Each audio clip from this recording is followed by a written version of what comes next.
اعوذ باللہ من الشیطان اللعین الرجیم بسم اللہ الرحمن الرحیم الحمد للہ رب العالمین والصلاة والسلام علی اشرف الانبیاء والمرسلین وخاتم النبیین بالقاسم محمد صلی اللہ علیہ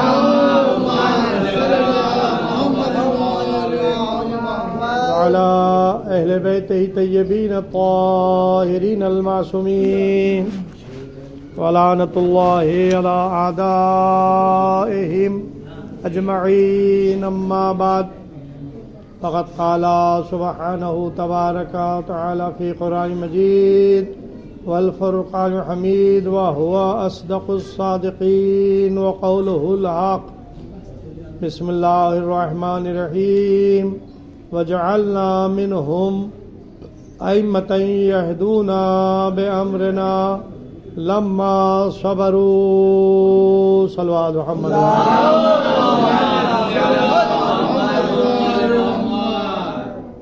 قرآن مجید کی یہ آیت کریمہ جس کو مسلسل آپ کی خدمت میں بحیثیت عنوان بیان کی تلاوت کرنے کا شرف حاصل کر رہا ہوں، آج بھی میں نے اسی آیت کریمہ کا انتخاب کیا ہے۔ ماضی کی تقریریں آپ کے پیش نظر ہیں، اسی سلسلے کو آگے بڑھاتے ہوئے عرض کرنا ہے۔ ارشاد الہی ہو رہا ہے کہ وجعلنا منہم ائمۃ، ہم نے تمہارے درمیان ایک پورا سلسلہ امامت کا قائم کیا ہے۔ یہدون بامرنا، اور یہ ہمارا قائم کیا ہوا سلسلہ امامت وہ ہے کہ جو فریضہ ہدایت کو انجام دے رہا ہے اور انجام دیتا رہے گا۔ لما صبروا، جن کا خاصہ صبر ہے۔ اللہ نے اپنی کتاب قرآن مجید میں امامت کا ذکر کر کے بتایا کہ یہ امامت ہماری قائم کی ہوئی ہے، اور جو ہم نے عہدہ دیا ہے ان کا کام ہے ہمارے حکم سے فریضہ ہدایت کو انجام دیتے رہنا، اور ان کی ایک خصوصیت صبر بھی ہے۔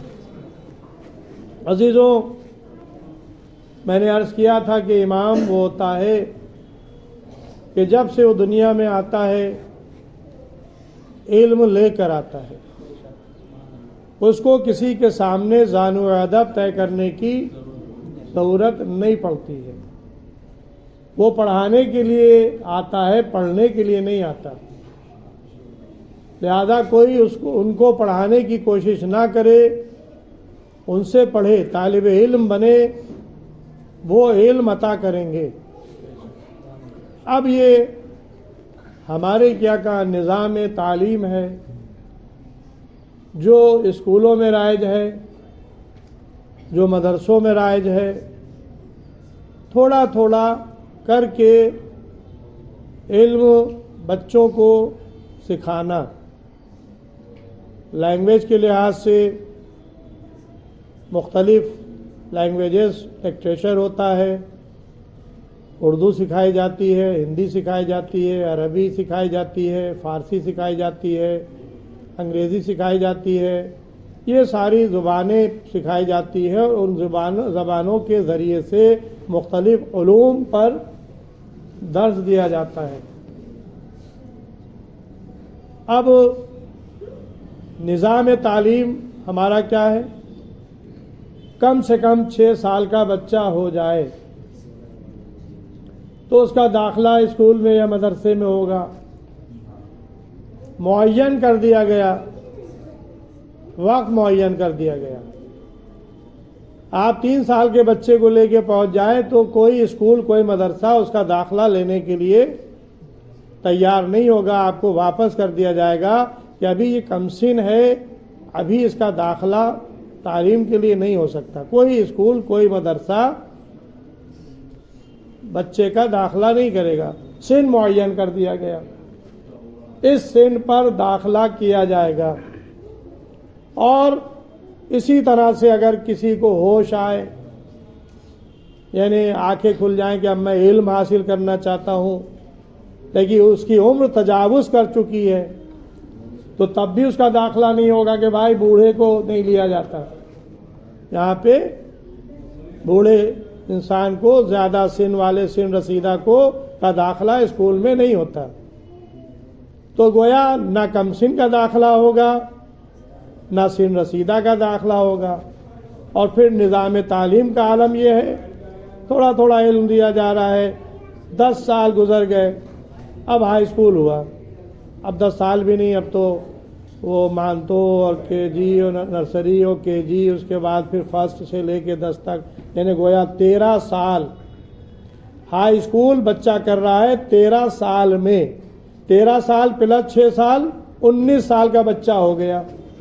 اب 19 سال میں اس نے ہائی اسکول کیا ہے، ابھی کسی منزل تک نہیں پہنچا، ہائی اسکول کیا، پھر 2 انٹر ہوگا، پھر 3 سال کا بی اے ہوگا، پھر ایم اے ہوگا، یعنی گویا ایک اچھی خاصی عمر انسان کی علم حاصل کرنے میں نکل جاتی ہے۔ یہ ہے ہمارا آپ کا قائم کیا ہوا نظام تعلیم۔ لیکن اللہ کا نظام تعلیم کیا ہے؟ حدیث میں آیا ہے، علم حاصل کرو مہد سے لحد تک، بچہ پیدا ہو گود سے لے کر اور لحد تک یعنی قبر تک، یعنی گویا پورا پیریڈ علم حاصل کرنے میں صرف کرو، ذرہ برابر بھی تمہارا وقت ضائع نہ ہو۔ جب سے پیدا ہو علم حاصل کرو، جب تک زندہ رہو علم حاصل کرتے رہو۔ یعنی اسلام علم حاصل کرنے کی دعوت دے رہا ہے، ہاتھ پر ہاتھ رکھنے کی دعوت نہیں دے رہا ہے۔ صلوات محمد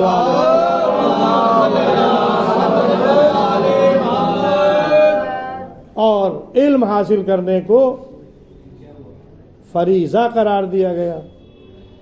ہر مرد و عورت پر واجب ہے کہ وہ طلب علم کرے، مانگے، حاصل کرے طلب علم۔ لیکن اگر وہ اپنے نمائندے کے لیے یہی اصول معین کرتا تو کتنا عمر گزر جاتی علم حاصل کرنے میں، تو جس مقصد کے لیے اسے بھیجا گیا تھا وہ مقصد فوت ہو جاتا، یعنی ہدایت۔ اسے تو ہدایت کے لیے بھیجا گیا ہے۔ اللہ کا جو نمائندہ دنیا میں آیا ہے وہ ہدایت کرنے آیا ہے۔ اگر ہدایت کرنے کے بجائے وہ علم حاصل کرنے میں وقت ضائع کر دیتا تو ہدایت کب کرتا؟ بس یہ تمہیدی گفتگو تھی، یہ اپنے ذہن میں محفوظ کر لیں۔ اب امام کی زندگی میں آ جائیں۔ کس امام کی؟ جس کا نام نامی محمد ہے، لقب تقی ہے، ہادی ہے، جواد ہے، صالح ہے، یعنی صالح اور جواد یہ بھی امام کے القابات ہیں، اور تقی یہ خصوصی لقب ہے آپ کا، محمد تقی جواد علیہ السلام۔ ایک نعرہ صلوات۔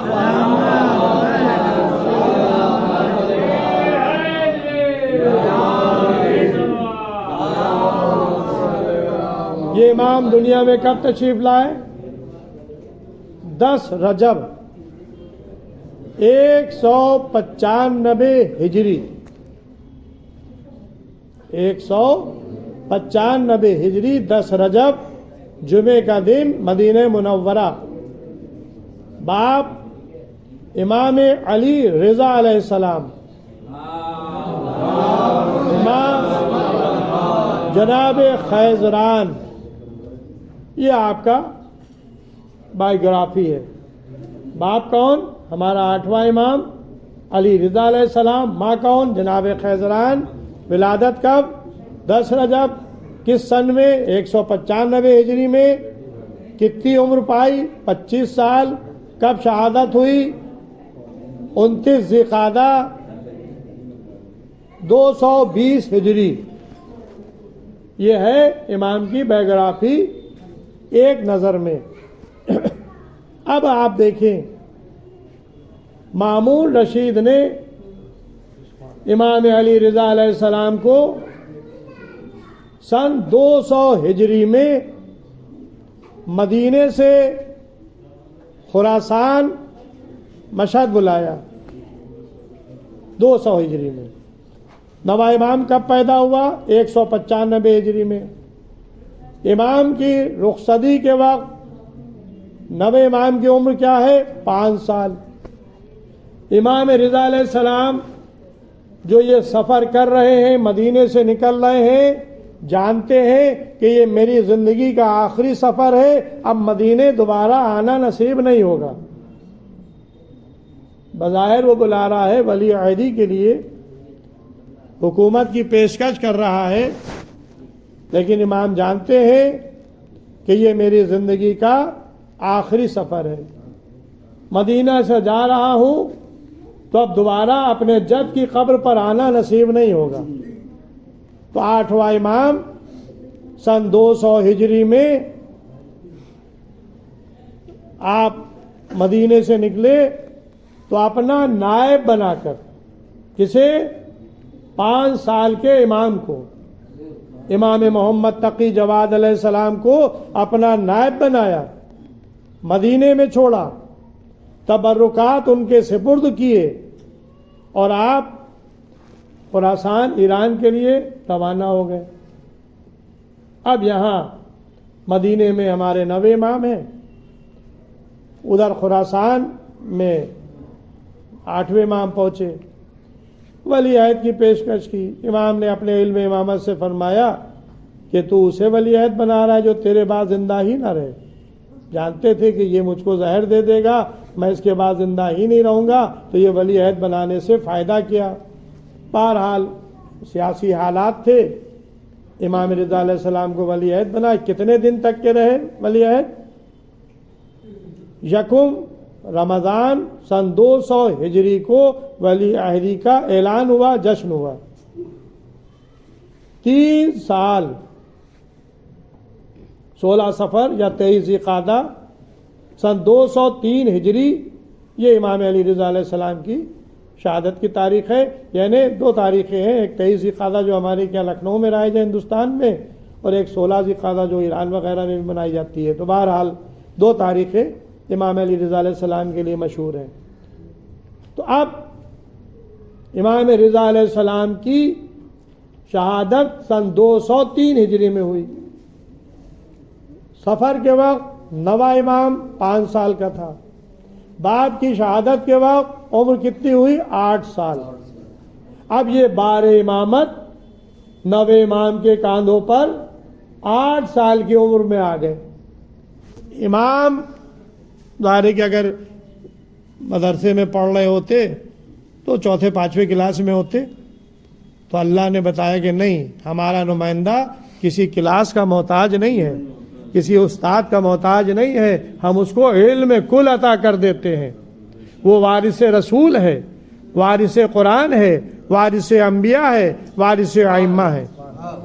لہذا اور یہ دشمن نے اس کا اعتراف کیا۔ ابھی میں عرض کروں گا، امام مدینے میں تھے، مامون رشید بغداد آیا، اس نے بغداد امام کو طلب کیا۔ 8 سال کی عمر میں امام بغداد آ گئے۔ ایک جگہ پر کچھ بچے کھیل میں مصروف تھے، امام وہاں پر کھڑے ہوئے تھے۔ بادشاہ شکار کے لیے نکلا، اس کی سواری جیسے ہی آتے ہوئے بچوں نے دیکھی، ادھر ادھر ہو گئے، بھاگ گئے، لیکن امام اپنی جگہ پر کھڑے رہے۔ جب بادشاہ نے دیکھا کہ یہاں بچے کھیل رہے تھے اور ہماری سواری کے دہشت اور خوف سے سب فرار اختیار کر گئے، لیکن ایک بچہ یہ نہیں گیا، بادشاہ کے ذہن میں سوال پیدا ہوا کہ سارے بچے گئے، یہ بچہ کیوں نہیں گیا؟ سواری روکی اور پوچھا، اے صاحبزادے سارے بچے چلے گئے یہاں پر سے، آپ کیوں نہیں گئے؟ تو امام نے جواب دیا کہ راستہ تنگ نہیں تھا اور نہ میں نے کوئی جرم کیا تھا جس کے خوف سے بھاگتا، اور نہ راستہ تنگ تھا کہ میرے ہٹ جانے سے تجھے راستہ مل جاتا۔ دو باتیں۔ تیسری بات یہ فرمائی، اور نہ میں تیری طرف سے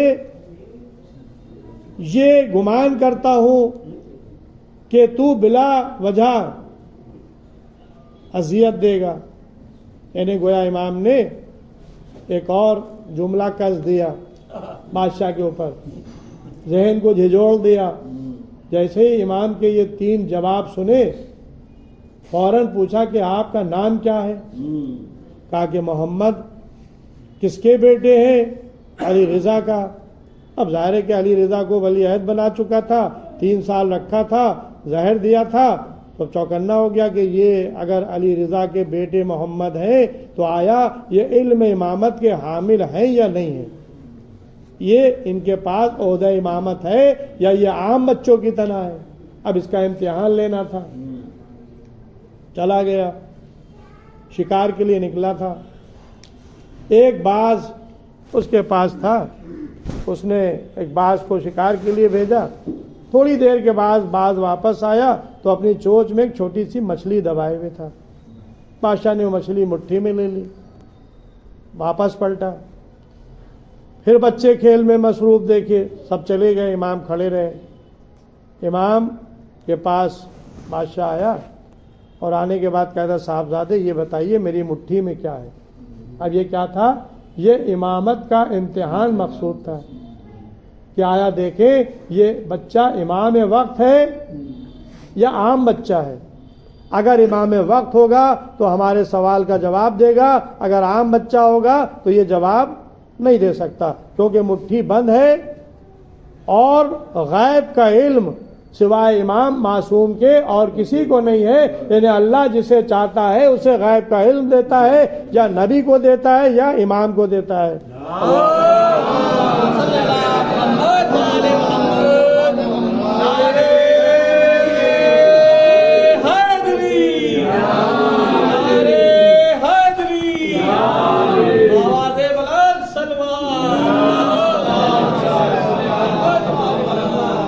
اب امام کا جواب سنیں۔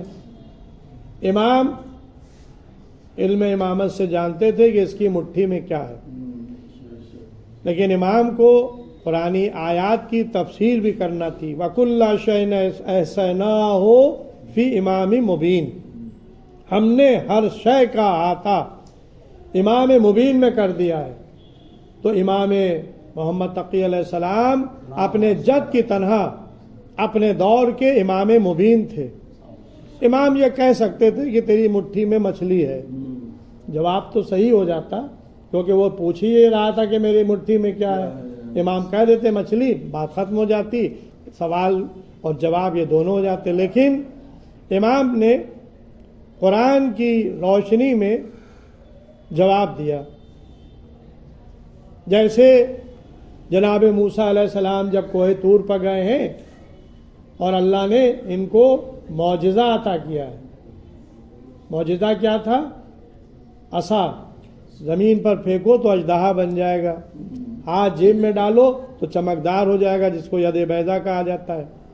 تو جب جناب موسیٰ سے پہلی مرتبہ اللہ نے کوہ طور پہ سوال کیا کہ تمہارے ہاتھ میں کیا ہے، اب آپ دیکھیں نبی اور امام کے علم کی کیفیت، تمہارے ہاتھ میں کیا ہے؟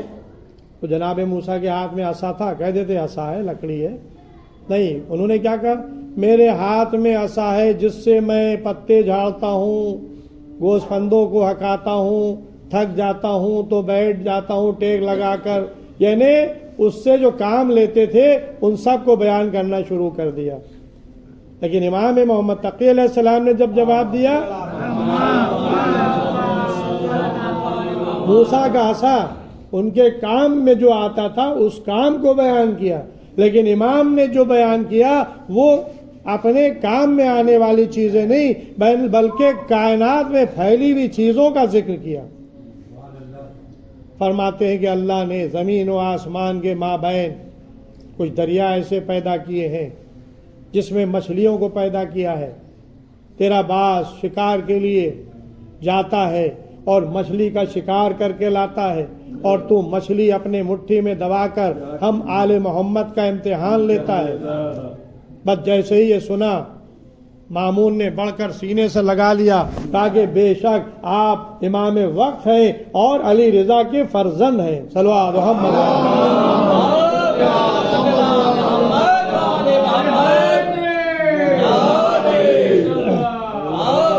یہ امام کا امامت کا امتحان تھا.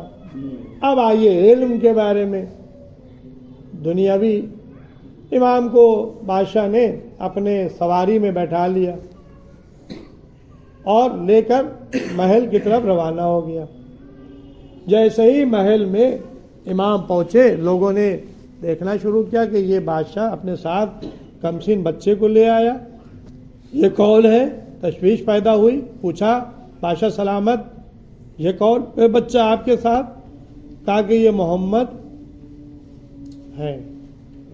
کس کے بیٹے ہیں؟ علی رضا کے بیٹے. جیسے ہی سنا علی رضا کے بیٹے کہا کہ ابھی تو باپ سے چھٹکارا ملا تھا پھر آپ بیٹے کو لے آئے. ارے ابھی تو یہ کمسین ہے چھوٹے ہیں ان کو تو ابھی پڑھنا لکھنا سکھانا چاہیے. یعنی جو ذہنیت تھی لوگوں کی کہ کمسنی میں انسان کو علم حاصل کرنا چاہیے وہی امامت کو اسی پیمانے میں ناپ رہے تھے. لیکن بادشاہ یہ سمجھدار تھا. اس نے امتحان لے لیا تھا اور اس نے بلا کھٹکے چیلنج کر دیا. تم یہ سمجھتے ہو کہ اسے ابھی علم سکھانا چاہیے کمسن ہے. میں تمہیں دعوت دے رہا ہوں کہ جو تمہارے زوم میں سب سے بڑا عالم ہو تم اس کو لے آؤ. اب تو یہ بڑا چیلنج ہو گیا کہ ایک بچے کے مقابلے پر بڑے عالم کو بادشاہ طلب کروا رہا ہے کہ تم جس کو سب سے بڑا عالم سمجھتے ہو اس کو لے آؤ. مناظرہ ہو جائے دودھ کا دودھ پانی کا پانی ہو جائے گا کہ سب سے زیادہ عالم کون ہے. پبلک نے کہا کہ اچھا پبلک کیا یعنی دربار کے جو لوگ تھے وزراء ظاہر ہے کہ وہاں پہ سب پڑھے لکھے لوگ عالم لوگ تھے. علماء بھی تھے درباری علماء بڑے بڑے وزراء یہ سب تھے. کہا کہ ٹھیک ہے. کہا کہ ہم یحییٰ بن اقسم کو لائیں گے. یہ کون تھا؟ قاضی قضات چیف جسٹس. اس کو لائیں گے مقابلے کے لیے. ایک بچے کے مقابلے کے لیے چیف جسٹس آ رہا ہے قاضی قضات آ رہا ہے اپنے شہر کا. ظاہر ہے کہ اس کا اہتمام ہو گیا. اب ظاہر ہے کہ یہ شاہی پیمانے پر پروگرام تھا تو اس میں کئی ہزار کرسیاں بچ گئیں. دربار سج گیا کہ آج کیا ہوگا. آج ایک بچے کا اور بوڑھے کا مناظرہ ہوگا. بس ادھر دربار سجا لوگ آنا شروع ہوئے. عوام بھی ہے وزراء بھی ہیں سپاہی بھی ہیں اور مسند پر بادشاہ بیٹھا ہوا ہے. پہلو میں امام بیٹھے ہوئے ہیں. یحییٰ بن اقسم آیا سامنے بیٹھ گیا. اب شروع ہوتا ہے مناظرہ. میں پورے مناظرے کو نہیں بیان کروں گا تفصیلی ہے کتابوں میں موجود ہے. صرف اختصار کے ساتھ چند چیزیں عرض کروں گا.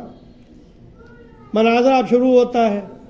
ایک مرتبہ یحییٰ بن اقسم نے بادشاہ کی طرف دیکھا کہا کہ حضور اجازت ہے کہ میں اس بچے سے پوچھوں. یعنی بادشاہ سے اجازت مانگ رہا تھا. تو بادشاہ نے کہا کہ مجھ سے کیوں پوچھ رہے ہو اسی بچے سے اجازت لو. اب ظاہر ہے کہ بادشاہ نے جب جملہ کہا تو یحییٰ بن اقسم امام کی طرح مخاطب ہوا اور کہا کہ صاحبزادے میں کچھ آپ سے سوال کروں. اب ذرا آپ تیور دیکھیں تاریخ کے جملے دیکھیں.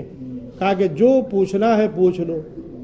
اب آپ دیکھیں وہ مولا علی تھے جو ممبر کوفہ سے سلونی کا دعویٰ کر رہے تھے. یہ 8 سال کا امام ہے جو یحییٰ بن اقسم سے کہہ رہا ہے جو پوچھنا ہے پوچھ لو. امام کے وہی تیور جو آپ کے جد علی بن ابی طالب علیہ السلام کے تھے. بس تاریخ بتاتی ہے کہ یحییٰ بن اقسم نے کہا کہ اچھا یہ بتائیں کہ اگر کوئی شخص حالت احرام میں شکار کر لے تو اس کا کفارہ کیا ہے؟ چھوٹا سا سوال تھا. حالت احرام میں یعنی جو عمرہ کرنے یا حج کرنے کے لیے جاتے ہیں نا، کپڑے پہنتے ہیں سفید، احمد باندھتے ہیں، وہ کپڑا ڈالتے ہیں، احرام اس کو کہتے ہیں. نیت کرنے کے بعد لبیک اللہم لبیک یہ احرام ہو جاتا ہے اور اس میں 25 چیزیں حرام ہو جاتی ہیں حالت احرام میں. تو اب یہ جو کہہ رہا ہے اس میں ایک شکار بھی ہے. تو بادشاہ یہ امام سے سوال کر رہا ہے کہ اگر کوئی حالت احرام میں شکار کر لے تو اس کا کفارہ کیا ہے؟ جیسے امام نے یہ سوال سنا کہا کہ تیرا سوال تو ناقص ہے. یہ بتاؤ شکار جو کیا احرام حج کا تھا یا عمرے کا؟ پہلے یہ کلیئر کرو، احرام حج کا تھا یا عمرے کا؟ شکار جو کیا گیا وہ چرند کا کیا گیا یا پرند کا کیا گیا؟ شکار جو کیا گیا وہ ہل میں کیا گیا یا حرم میں کیا گیا؟ یعنی حرم سے باہر ہل میں یا حرم کے اندر کیا گیا؟ شکار دن میں کیا گیا یا رات میں کیا گیا؟ شکار یہ پہلی مرتبہ کیا گیا یا اس سے پہلے بھی کیا گیا تھا؟ شکار کرنے والا نادم ہے یا مصر ہے؟ اب جو امام نے ایک سوال میں سوال پیدا کرنا شروع کر دیے تو یحییٰ بن اقسم نے سر جھکا لیا، کہا کہ یہ تو مجھے نہیں معلوم. اب آپ نے دیکھا کہ امام کیسا ہوتا ہے، فقہ کے سوال میں سوال پیدا کر کے بتا دیا کہ تم ایک سوال کر رہے ہو، اگر ہم ان سب سوالوں کے تم کو جواب دیں تو ہم دے سکتے ہیں. اور امام نے دیے. یعنی جتنے شیخیں امام نے ایک سوال میں پیدا کی تھی ہر ایک کا الگ الگ کفارہ بتایا کہ ہل میں کیا ہے تو کیا ہے، حرم میں کیا ہے تو شکار کا کفارہ کیا ہے، پرند کا کیا ہے تو کیا ہے، چرند کا ہے تو اس کا کفارہ. یہ پورے کفارے امام نے جتنی شیخیں پیدا کی تھی ایک سوال میں سب کے کفارے بتائے. پھر اس کے بعد کہا کہ میں بھی کچھ سوال کروں. کہا کہ پوچھے، اگر آتا ہوگا تو میں جواب دے دوں گا. ایک عورت تھی جس کو ایک شخص نے دیکھا، ظہر کے وقت اس کے اوپر حرام تھی، عصر کے وقت دیکھا حلال ہو گئی، مغرب کے وقت دیکھا پھر حرام ہو گئی، عشاء کے ٹائم دیکھا حلال ہو گئی، آدھی رات کے وقت پھر حرام ہو گئی، صبح کے وقت پھر وہ حلال ہو گئی. اب جو امام نے یہ سوال کیا کہ ایک ہی عورت 24 گھنٹے کے اندر مختلف مواقع پر ایک مرد کے لیے حلال بھی ہوئی حرام بھی ہوئی، کہا کہ مجھے نہیں معلوم. امام نے پھر اس سوال جتنے سوال پیدا کیے تھے ان سوالوں کے جواب دیے. سب کتابوں میں اس کی تفصیلات موجود ہے، دامن وقت میں گنجائش نہیں ہے کہ ان سوالوں کے جواب میں آپ کے سامنے دہراؤں. امام نے یہ سوال کیا اور وہ جواب نہیں دے سکا. جب جواب نہیں دے سکا تو اب دشمن کہتا ہے مامون رشید پورے وزراء سے مخاطب ہو کر، دیکھا تم نے اس بچے کے لیے تم کہتے تھے کہ اس کو پڑھنے کی ضرورت ہے، میں نے کہا تھا کہ اس کو پڑھنے کی ضرورت نہیں ہے، یہ دنیا کے علم کا محتاج نہیں ہے، یہ ادھر سے علم لے کر آتا ہے. صلوات محمد والے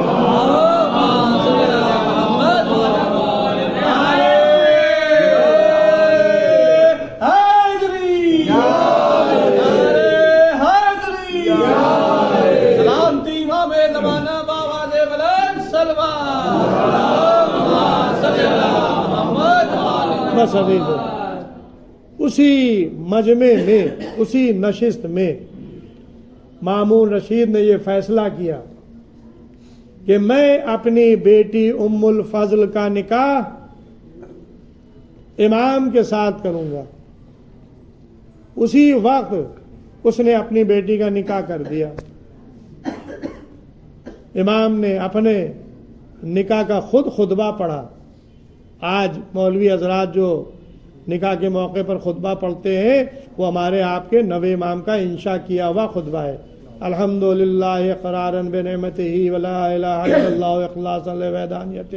یہ پورا خطبہ جو ہے نکاح کے وقت پڑھا جاتا ہے، یہ ہمارے نوے امام نے ہی انشاء کیا تھا اور سب سے پہلے پڑھا تھا.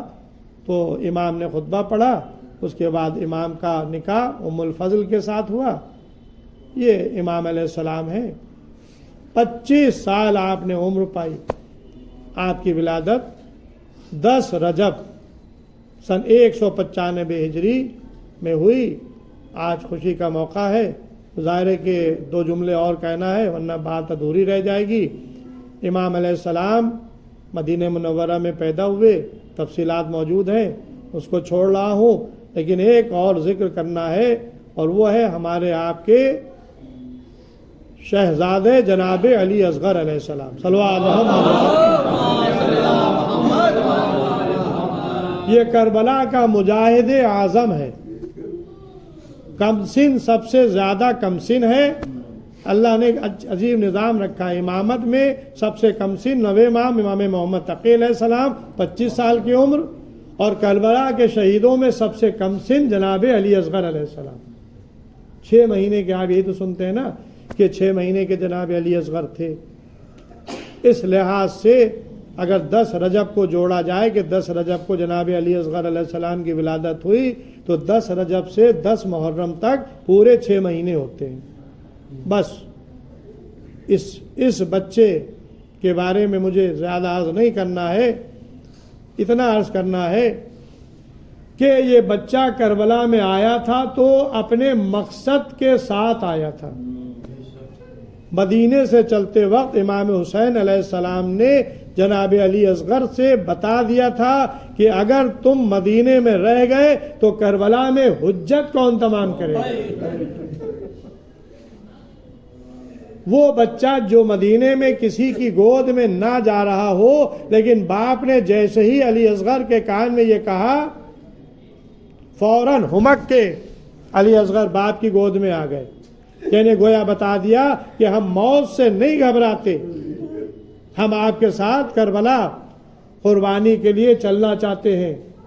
قربانی دینے کے لیے ہم آپ کے ساتھ کربلا چلنا چاہتے ہیں. اور کربلا کے میدان میں علی اصغر علیہ السلام آئے. بس آخری جملہ اور گفتگو تمام. عزیزوں, بڑا سخت مارکا ہوتا ہے, لیکن علی اصغر نے تیر کھا کر مسکرا کر بتایا کہ دیکھو ہم اپنے مقصد میں کامیاب ہو گئے. میں اگر ایک جملہ کہوں تو بھیجا نہیں ہوگا. یہ جملہ, یہ عمل اپنے جد علی ابن ابی طالب علیہ السلام سے سیکھا کہ جب میرے جد علی ابن ابی طالب علیہ السلام کے سر پر تلوار پڑی تو میرے جد نے کہا تھا فزتو برب الکعبہ, رب کعبہ کی قسم میں کامیاب ہو گیا. علی اصغر بول نہیں رہے تھے لیکن مسکرا کر بتا دیا اگر میرا جد تلوار کھا کر کامیاب ہو رہا تھا تو میں تیر کھا کر مسکرا کر بتا رہا ہوں کہ میں کامیاب ہو گیا. بس عزیزوں, آئیے بارگاہ الہی میں دعا کریں. پروردگار اس مختصر سی عبادت کو قبول فرما. حاضرین محفل, بانیان محفل کی دلی مقاصد کو پورا فرما. پروردگار آج اس خوشی کی مناسبت سے تیری بارگاہ میں دعا ہے, صدقے میں امام محمد تقی علیہ السلام اور جناب علی اصغر کے تمام مومنین کی دلی حاجات کو پورا فرما. ہمارے زمانے کے امام کے ظہور میں تعجیل فرما. ہم لوگ کا شمار امام کے ناصر مددگاروں میں فرما. ایک نعرہ صلوات.